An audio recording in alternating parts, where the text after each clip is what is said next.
Hello students. I wanted to go over with you some of the details of the overview, which is part of the Annotated Bibliography Part 2. And remember that I've provided on Moodle this sample Annotated Bibliography Part 2. It's abridged, it's not as long as yours will be. Yours will include 8 sources, but I have used color and labels to try to remind you of the different components that you need to include. Just so you remember, this is what that sample annotated bibliography looks like.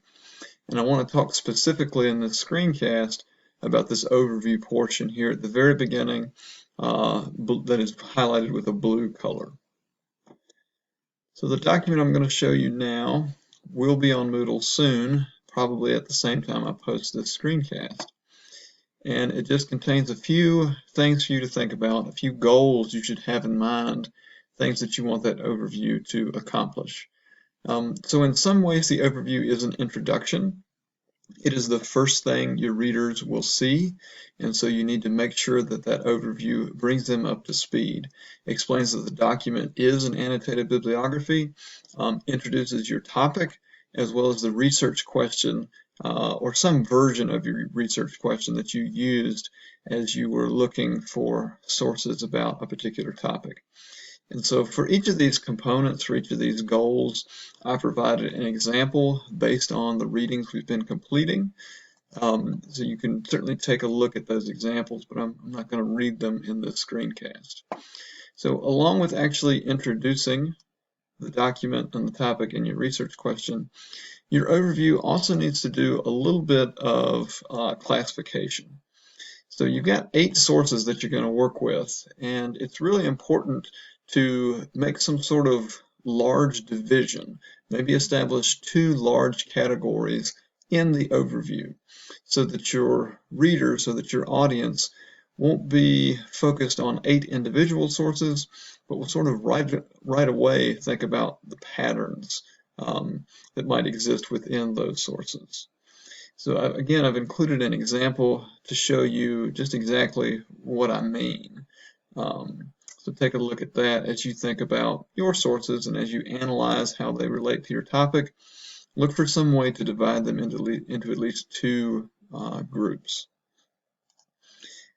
Another thing you definitely need to accomplish in your overview is cover the different disciplines from which your sources emerge.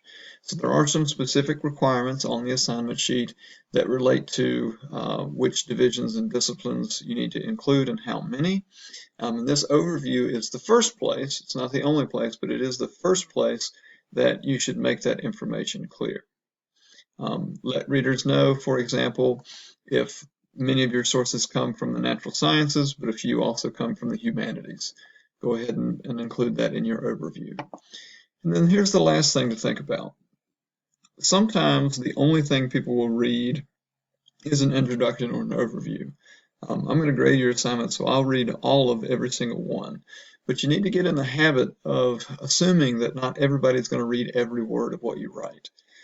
So a way to practice that skill on this assignment is to include one thing in the overview that you think is really important and that you want your readers to remember about your document, even if they remember nothing else, right? So give some thought, give some careful thought to one takeaway point that you would want your readers to absorb and retain, okay?